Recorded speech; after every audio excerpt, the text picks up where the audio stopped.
Okay, welcome back to post coffee talk. I hope everyone is wide awake because we have an excellent talk this time for another example of how to really efficiently and creatively use the KiCad plugin system.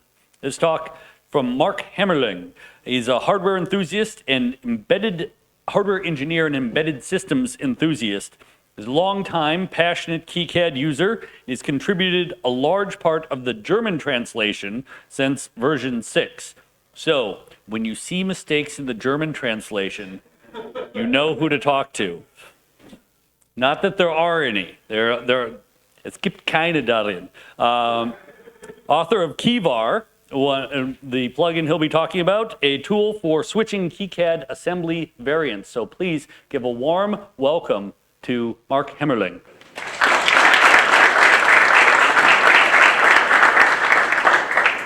Thank you. So in this talk, I'll give a brief introduction to PCB assembly variants. We'll look at the status of variant support in KiCad 8. And then I will introduce KiVar, version 040. I'll talk about the concepts and the features of KiVar and the general workflow. Then we will go through a quick tutorial, and at the end I will give some usage tips. So what are assembly variants, in case you aren't familiar with them? Basically, they share the same bare PCB layout, but they use different component assembly. That means different component values or parts, and different population state. So you can have some parts fitted and some unfitted. And for alternate components, maybe footprints may even overlap. And for that, you would want to switch solder paste application depending on your chosen variant. So the current status of variant support in KiCad 8 is there is none, as we know. It's not supported, but there are already some preparations in place. Most importantly, the attributes do not populate, exclude from the position files, and exclude from the bill of materials, which are important for the 3D representation and for exporters. And those attributes can be synced in both ways between the schematic and the PCB, which is also very important for our use. Assembly variants are the most wanted feature for KiCad. There is an issue dating back to 2018. It has more than 100 likes, and fun fact, this number is out of date. I checked it recently, and the number is now 102 thumbs up. And it is really by far the most popular feature. I think the next is about 60 likes. As we've heard from Wayne, it will probably include it in KiCad 10. And from the feedback that I've got from KiVar, I know that this is considered an essential feature by some companies. They said that KiVar was the last missing piece that they required to use KiCad for their company. So yes, there are other established third-party tools that do some kind of variant selection, namely KiCost, KiBOM, the KeyBot, and the interactive HTML BOM, but they only use variants for export. They do not provide in-place design data modification, which KiVar does. So KiVar analyzes and switches your PCB assembly variations. It does that based on rule expressions that are placed in your component fields, that is in your symbol or in your footprint fields. And it modifies your component data in place in your open board or in an external board file that you reference. It allows you to use multi-independent variation aspects, and I'll explain in a minute what I mean by that. And it comes with two front ends. The first front end is an action plugin for PCB new. It seamlessly integrates with your workflow. You simply start it from PCB new, and then you can select a few different variations, and it operates on your open board data. You apply the data, and your open board will change. It also analyzes the current board state, and of course it applies the variant selections. The second front end is a command line application. It doesn't operate on an open board because there is none. It operates on KiCad PCB files. You can load from one file and save to another, or save back to the same file. It also allows showing you some detailed choice information. And using the same backend, of course, it also analyzes the current board state and applies variant selections to your board files. And being a CLI application, it's useful for scripting, for continuous integration, and you might even use KiVar for validation. So if you want to avoid some resistors causing a short circuit, you could use KiVar for that by making sure that only valid variants are really used. You can install it from the PCM repository. It's in the official KiCad repository. You just search for KiVar and can install it, and you get updates. And the CLI application requires you to use pip install KiVar. Your installation experience may differ on Windows and macOS. As I've just learned, there are no second-class platforms, but it seems we have them here.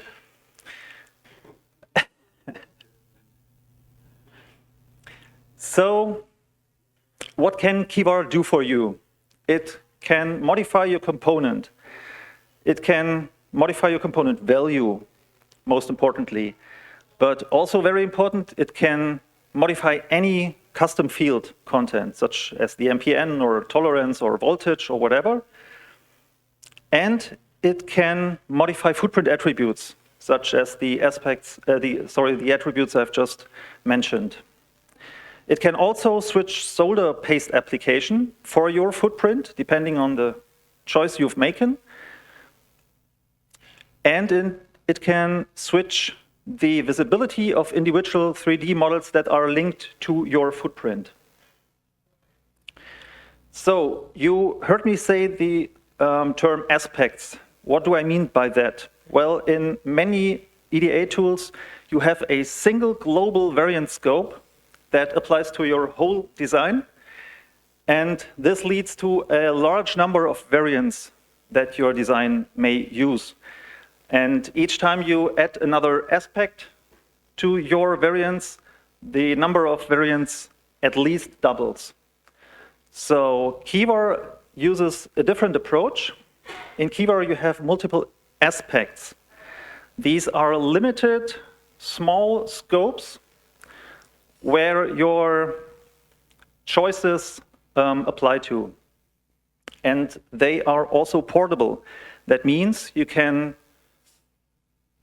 pick a part of your design, for example, this aspect B. You can copy it over to a different schematic or PCB, and it will immediately provide all the variant configuration that you did in your source design, because all the configuration is contained in the component, that is in the symbol or footprint.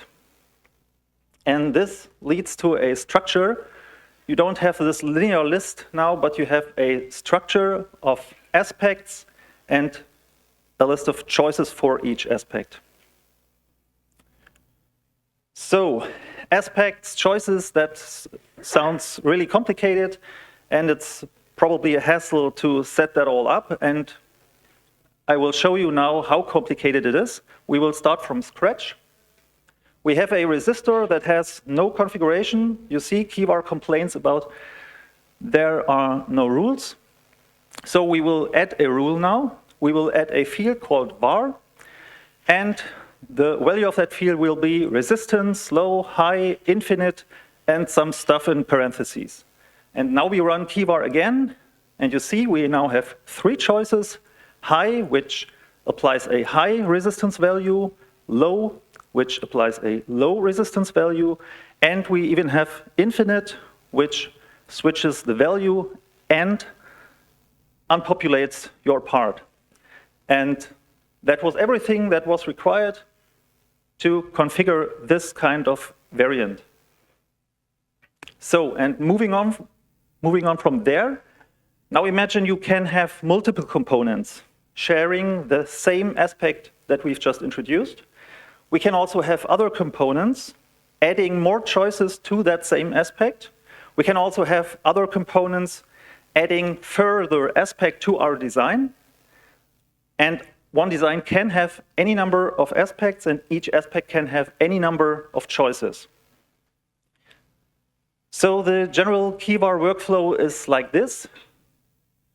You edit your variant configuration in your schematic or in your PCB, that's up to you.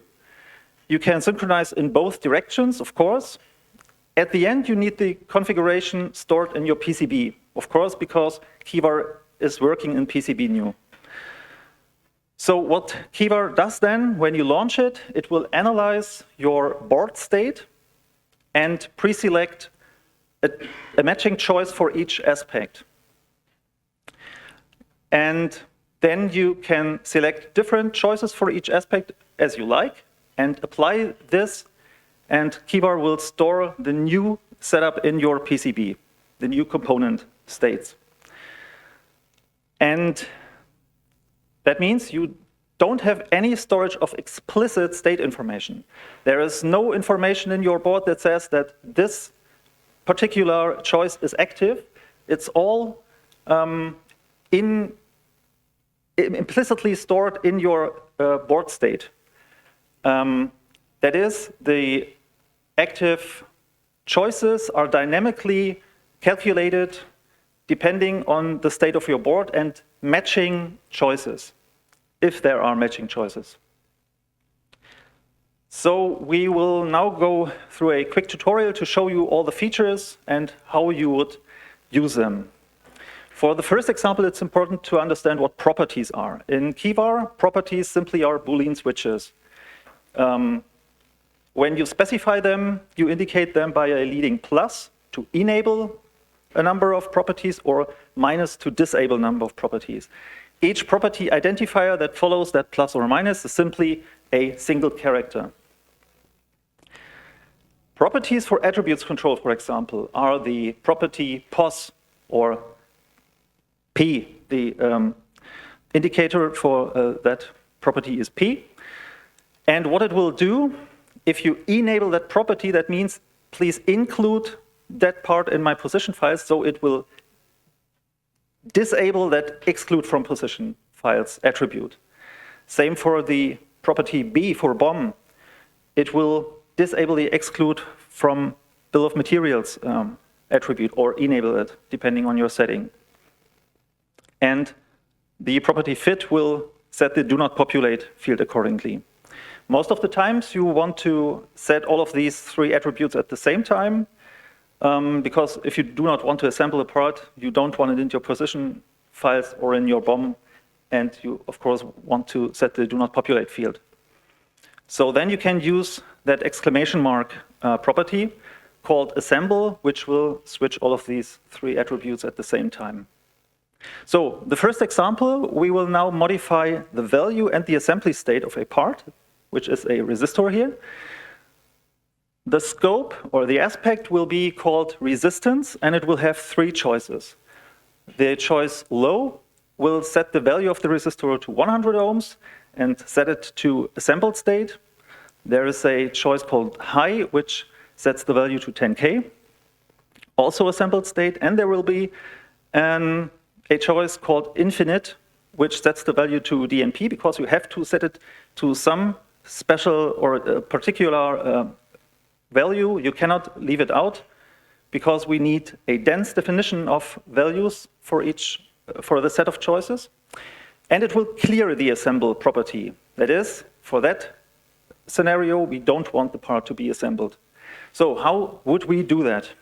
At first, we would add a field called var.aspect to our footprint or symbol, as you like, but I've chosen the footprint properties because we see the attributes here. You would add that field var.aspect, and the value of that field would be resistance. That is your aspect identifier, the name of your aspect that you are talking about. Then you will specify some choices. So you say var parentheses low. Low is the name of the choice. and then some arguments, values and properties. So the value will be 100 ohms, and the property will be enable the assemble property. We will have a choice called high with the 10K value, and we will have the choice infinite with the value DNP. And now we will disable the assemble property. So what have we just added? We have 4 records. The first of them, as I said, specifies the aspect identifier. The remaining 3 contain choice identifiers. That means they are part of an assignment. An assignment means that whatever you assign will go to the same target. There can be more assignment targets, but in this case, they all are part of the same assignment. And these assignments can have choice arguments, as you see.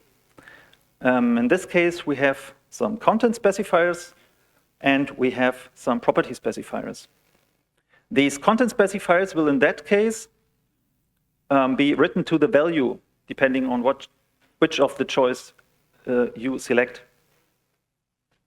And these property specifiers will be used to define the state of our attributes. So in the case of the plus assemble property, the attributes will be disabled. And in the case of the minus assemble property, they will be enabled. That means exclude these things. So how does it work in action? We have now these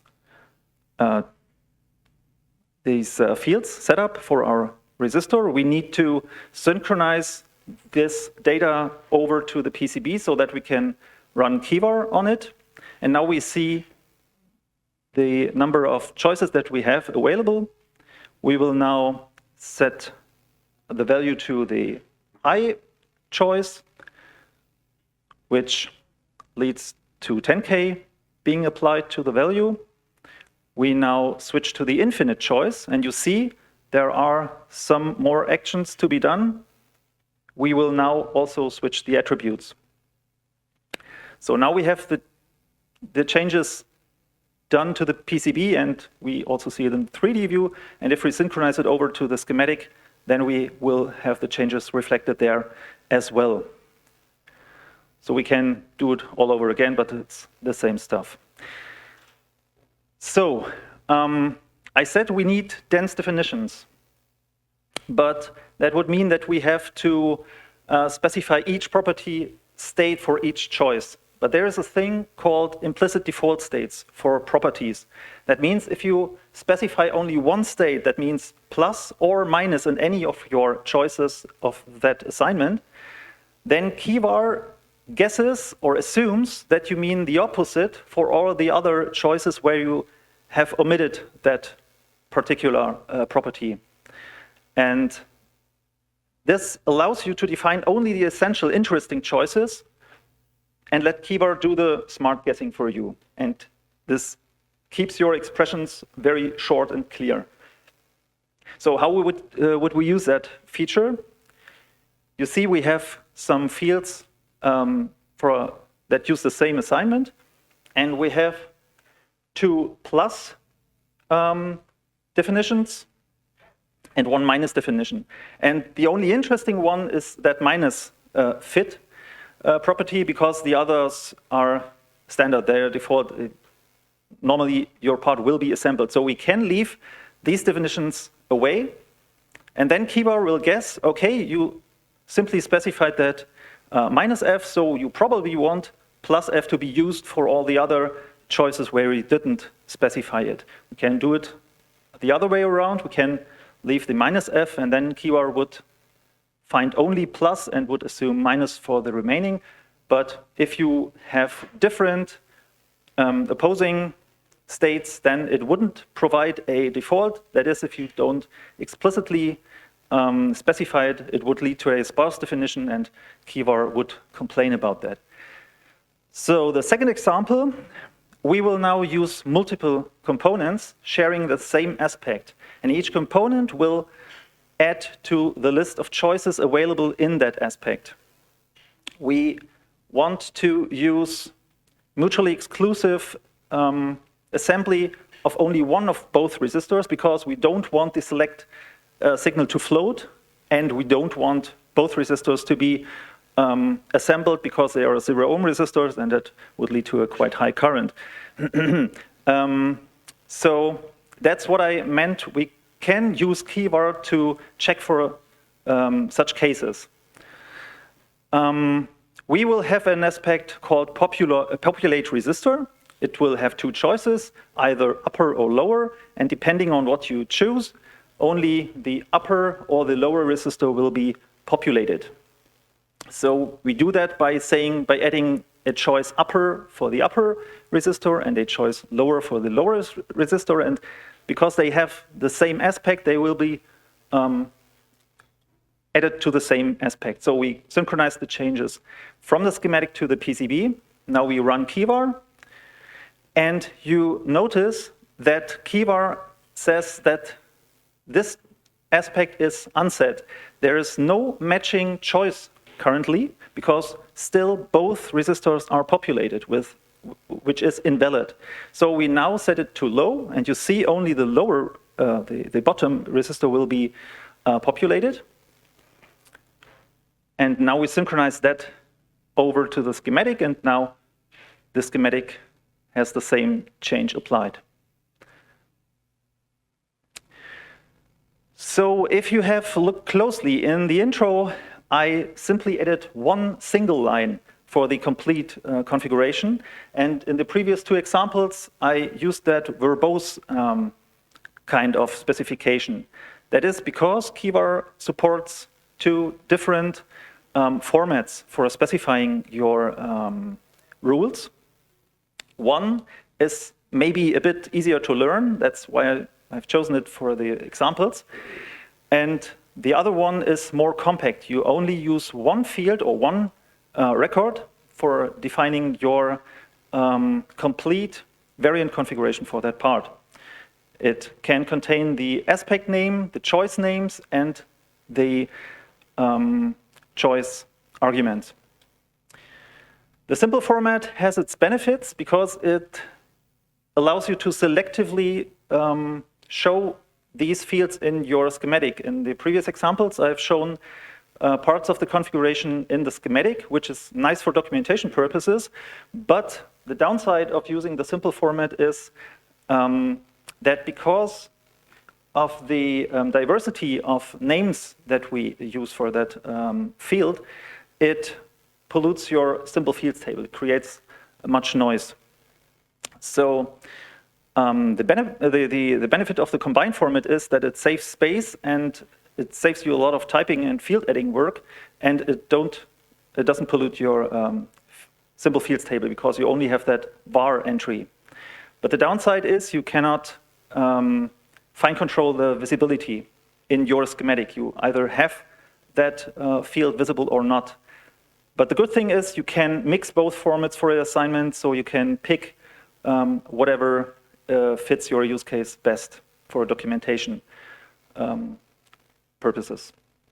So in the third example, we will encode a device bus address. The previous two examples were quite boring, more or less of Boolean nature. We enabled or disabled something or chose between the top or bottom resistor.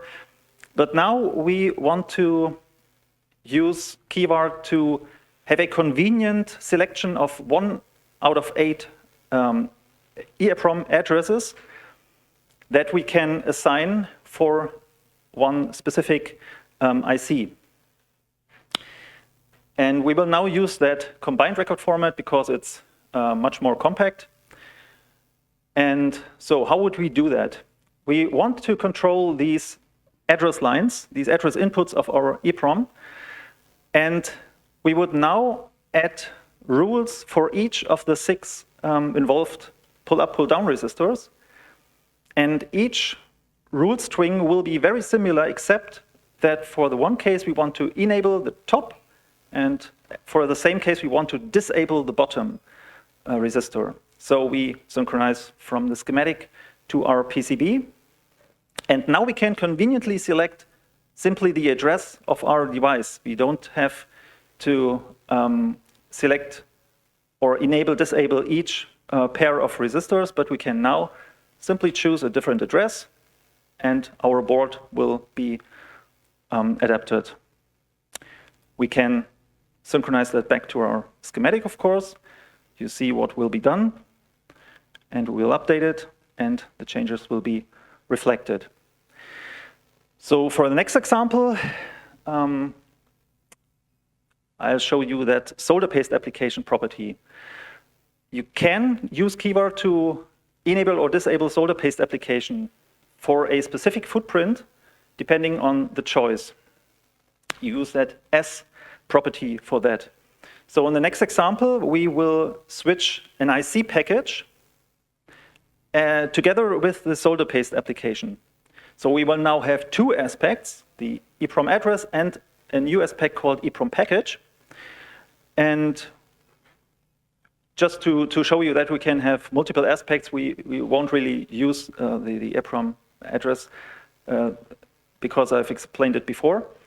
We will use alternate instances of the same symbol type.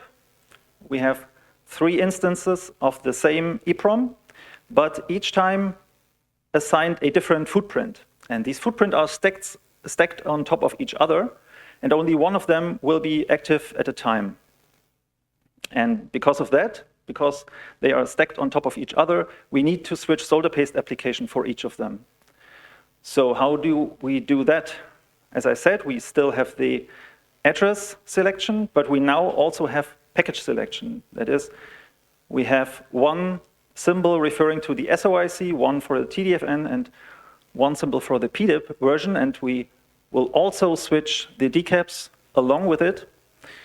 And now you see we have stacked 3 footprints on top of each other. We can select the address independently from the package, and we now switch over to the SOIC package. And you see we switch from the PDIP to the SOIC. And now we can even switch to the TDFN package. And you see that the SOIC disappears, and also the solder paste application disappears from the SOIC package. And this is something you definitely want to do in case you would assemble the SOIC package. You definitely don't want to be to have the solder paste for the TDFN beneath it to be applied. So we can use KiVar to make sure that this can be fully automated. Of course, having multiple footprints stacked up will annoy the DRC, but with such an custom DRC rule, we can make sure that as long as only one of these footprints is to be populated, then everything is okay. And the last property that I want to introduce is the model property. This property allows to select or to enable and disable individual 3D models that are linked to your footprint. You can have one or more active or inactive, as you like. And also, I'd like to introduce the field scope. So in the previous example, we have only modified the component value and attributes, but now we want to modify a field, such as the MPN field or the manufacturer field. And for that, we can use the field scope, simply by using a field called fieldname.var instead of the var alone. So for example, if you want to modify your MPN field, you simply say mpn.var. You can use it with the simple format, and with the combined format, that's up to you. So, last example. We want to modify that custom field, MPN for example, as I said, and at the same time switch the 3D appearance of our footprint. So we will now have only a single symbol for each component, and one single footprint per component. And that footprint must be, of course, compatible to all possible parts that you might assemble in that spot. And as I said, we also want to switch the 3D appearance of that footprint. So we will have two connectors, one SMT connector, one THT connector, and each of those will have a shrouded and an unshrouded version. For the shrouded version, we will enable the first 3D model, and for the unshrouded, we will enable the second model. And remember what I said about the implicit defaults? If you only specify the plus M1 here, then it will assume minus M1 for the unshrouded, and vice versa. That is, you only have to specify the essential part, the interesting part. I want model 1 enabled for the shrouded, and I want model 2 enabled for the unshrouded, and it will switch XOR between those states. And this is the rule to modify the MPN depending on your choice, that number for shrouded and that number for the unshrouded version. Same for the THT connector. And we will have an LED where we switch the MPN, of course, and the 3D appearance, we will have a red, a yellow, and a green LED. We will have an inductor where we can select the package height along with the MPN that is that fits to that part. And we have a capacitor where we switch the MPN together with the manufacturer name, depending on our choice. And then we will have 4 standoffs where we can switch between 3 heights. All 4 standoffs will use the same aspect, that is, all are switched together. And just by the way, if you would use a linear list of variants and not that structured aspect configuration that we use here, you would, theoretically, of course, require 432 possible combinations of scalar variants. You wouldn't do that, of course, but if you would like to do this kind of combinations, it would require that count of variants. So we have now our board, and we randomly select different choices for each of the aspects we have. We choose a red LED instead of green, we change the standoff height, and now watch the board. And we have now switched the connectors to the shrouded version. We have changed the LED color, and now we have switched only one to the shrouded, one to the unshrouded version. We have changed the LED color to yellow and all the other components as well. So if you are really interested in using KiVar, here are some tips to keep your choices even shorter. There's something called the stand-in choice. And what it does is, for each choice that you omit in your current assignment, this definition that is assigned to that stand-in choice will be used instead. That keeps your definitions short and clear, because you still you also have to only write down the part that is really interesting and use some kind of else case for the rest. So KiVar will scan this design. It will find, for the aspect that is called Vout, it will find one choice called 1.2 volts. It will have another 1.8, 2.5, and 3.3 volts. But not every component defines each state. We need dense definitions. They must not be sparse, so we add this stand-in choice. And this will cause the definition for the stand-in choice to be used for all choices that are not included in our choice definition here for that component, and the same here. Any choice name that is omitted here will use the definition for the stand-in choice. I said at the beginning that for PCB assembly variants, we use the same bare PCB layout.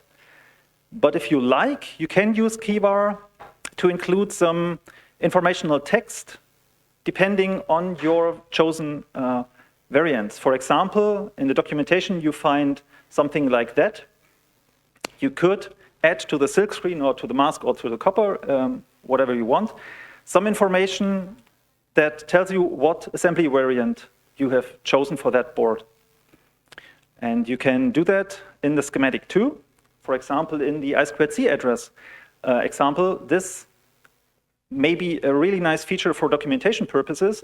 You can use a custom field, for example, called address hex, and then you can assign a different value for each choice that you use to that field, and then you can refer to that field from that essential component that is always there from any text box, for example.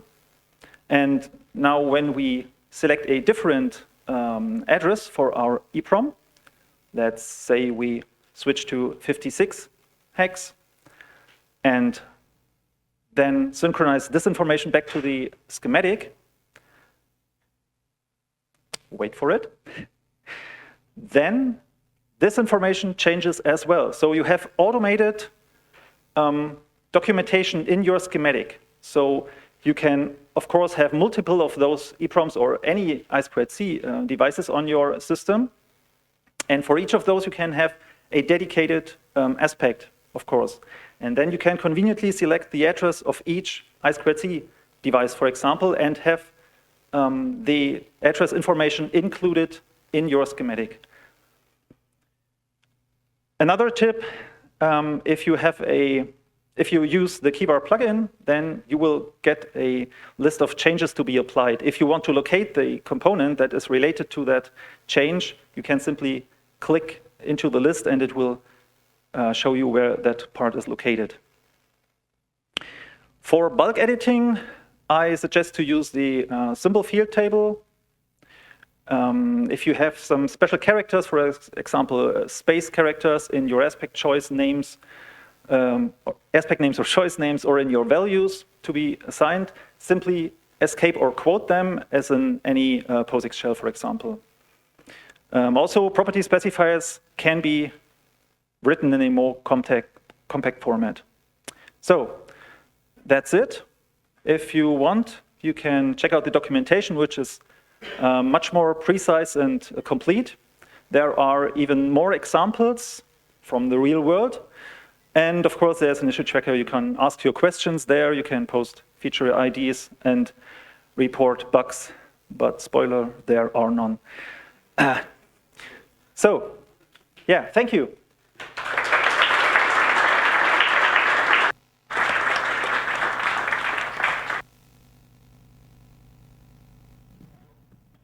Hi, thank you for the presentation. For the case for the resistors, when you mentioned when we put it as high or low, is it possible that we can use variable substitutions instead of putting direct values? Sorry, I didn't understand. So when we assign custom fields for this variants, so we assign high as, for example, 10K and low as 100 ohms or something like that. Instead of putting the direct values, can we assign variable substitutions using dollar and curly braces, like reference it out? The question is if I can use substitution, value substitution? Yes. For the MPN, you mean that I include the value of the resistor into the MPN? Yes. I think that should be possible with normal variant substitution. I'm not sure if the... Okay, so you would have to choose values for which a matching MPN really exists. Yes. Yes, of course. I'm not sure if manufacturers name their resistors like that, but yes, that should be possible, of course. Okay, yeah, thanks. Hi, thank you for the talk. It's a really helpful plugin. Just a quick question. In your variant selection window, is it possible to add a checkbox to automate the synchronization step from PCB back to the schematics? If that would be possible, I would have done it in the first place, of course. No, the problem is I only have the PCB new API, and it can only modify the stuff that is that has to do with your PCB. Unfortunately, there is no, at least I don't know any entry point that could cause this synchronization, but it would be cool, of course, yes. Sorry. Hi, thanks for your talk. The multi-dimensional thing really mirrors what I see in practice, so that's super cool. I have two questions. One is, how do you use this in conjunction with version control? Because you modify the files once you select a different variant. Basically, you would check in a different file, but it's still the same file, kind of. Question two, have you thought about database libraries? I don't know how they work in KiCad in general, but how that would interact. Can you repeat the second part of the question or the second question? Database libraries. Yeah, I know. Now, okay. So for the first part, yes, of course, when you switch your variants, your board design switches, all the instances switch. You could use, for example, a continuous integration to switch to a defined state so that you only have a base board configuration and you do the switching elsewhere after you check out your repository and you do not check in the actual changes. Yeah, the second question, I cannot influence this, the reference to your database symbol from the PCB API. So that would require touching the schematic externally, but I don't know if I want to do something like that. I definitely know what you mean, but it's not technically not really simple to say so.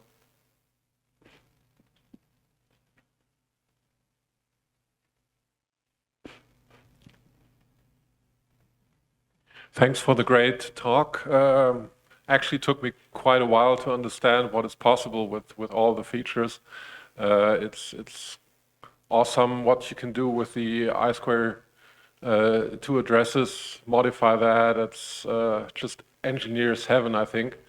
Coming from a production point of view, like I have two boards that or my product manager says we will do two variants, like variant A, variant B.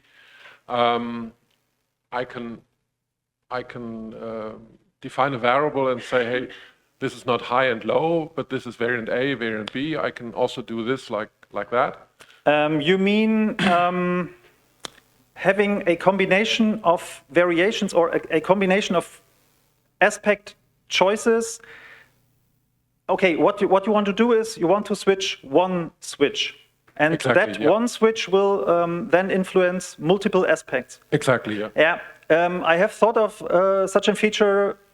It may be implemented, yes. Yeah. I know that would be great, yes. And then there would be the need for me like to automate generating the output files for those two variants, because when I go to production, the production engineers, they need like all the data for variant A, variant B. Mm-hmm. So some process that would do these two steps. Like we had the version control thing here. So what I would need is to have a base variant that would be checked into my JIT or whatever, and then run like an automated script that would give me that switches all the variants, production files for variant A, variant B. Well, the exporting stays the same. What KiVar does, it really modifies your board. That is, you can use any exporter. You can export the BOM, the position files, with any tool because the information is right there. And you can, of course, only also export the step model because the exporter doesn't have to be aware of variants because you really use that configuration. Board, yeah. So the export topic stays the same as in your previous process, but you still have this this variant switching step as a new step that you have to do before that. Yeah.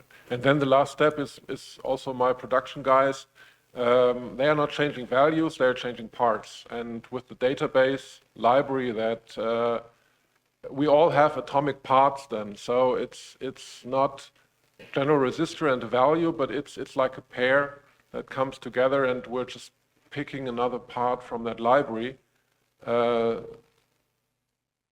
And I'm not sure if this is possible, that we modify the part Yeah, I had the idea of changing simply the library reference for your library symbols. Database symbols, of course. But as I said, it's not possible from an API standpoint. You could try to work around that but I don't know if it's worth the effort because we know the Python API is dying. It would require a lot of work, yes.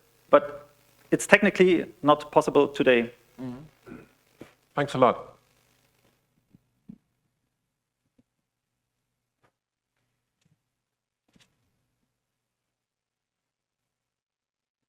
I have a question. It's possible to delete traces by KiVar, but maybe I have different parts of my circuit. I have the same components, but maybe I need a different traces there. Then I have two variants, and maybe I switch off a hierarchical sheet, switch off and put another there. And then also the traces has to switch. That kind of contradicts the assembly variant paradigm because we are talking about assembly, not about the copper features on a board. Technically, it should be possible. We, as Wayne said, we swig out everything, so we should be able to delete traces. But deleting traces is one thing, re-adding them is another. You cannot just delete something from your design because when you switch back to a different choice, you would have to re-add it. And you cannot disable traces, so there would be no way to enable or disable a trace. I would suggest simply using a 0-ohm resistor for such use cases. And yeah, I think that's best. So yes. As I said, it's like it doesn't support variants either. But I have the practical is I made a test board for a chip, and then the chip has a port is one function, maybe a multiplier, and the other part is a function generator, and I only need to test one segment, and then in my test PCB. It will be nice. I have two variants. The one variant is only for testing the multiplier, and the other variant is only for testing the function generator. And then maybe I need on top, I need space on my PCB. I need on top the structure from the function generator, but in the other variant, I need at the same space the components for the multiplier. Yeah, that's like a two-layer also. I don't know what I say. Yeah, I think that's a topic for a different plugin, or that's not really what KiVar does. It's not really about PCB assembly switching, but I think you could write a plugin for that. That sounds quite simple. I think thanks again for the talk. It's great, but I was just following on from this last question. Was the bit that I might have missed was when you're stacking those boards for different footprints. Doesn't that also have something to do with the tracing? Because I mean, you'd have, so you're going from say a dip package, and then you're going to a QFN, whatever. So you would still have to have different routing for those. I'm just wondering how that works. What's the last part of the question? Well, if you've got two different footprints, so you've got the SOIC there, then you've got the PDIP. So you've got them. In the actual board design, you had them. You said you had them stacked on each other. Yes. I'm just trying to understand how the routing goes with that. Well, of course, they need to be stackable. In this case, the PDIP is very large, the SOIC is medium size, and the TDFN is very tiny. And if you, I may not cross the line, but if you rotate them accordingly, then it works. We may have a chance to see it again. So I have simply rotated them so that each fits into another. So. Yes, they are wired accordingly. It's a little bit complicated, but it's possible. And we all know from the chip shortage that you may switch between packages very late during your design stage, and this would have enabled us to simply be independent from the package that is currently available for one and the same chip. That's just one use case.